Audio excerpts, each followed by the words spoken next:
Con mẹ. Đưa mày. Đi. Mẹ ra đây.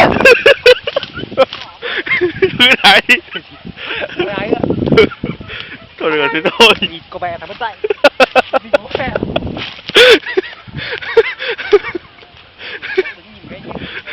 Không nhìn thấy gì đâu.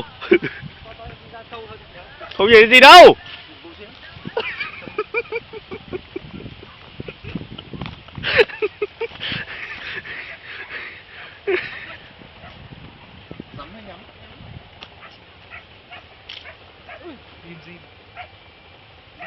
Thực ra may mình ra đây chụp chả đi được mấy nhỉ, còn bo mấy.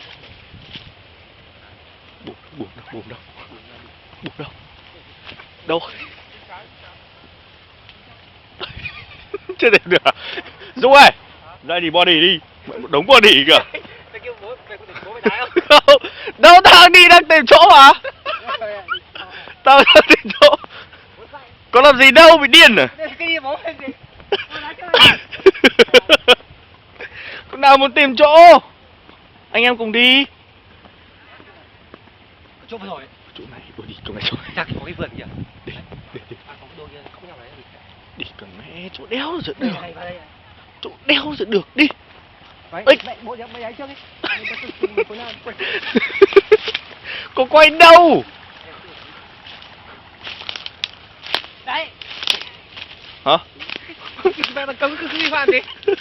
Không, chả làm gì cả. Chả làm gì cả. Đưa mày thì đưa đây. Đưa đây. Thôi đá đi đâu rồi? Đá đi. Đá đi. Thôi đá đi. Rồi đá đi. Đi. Đây.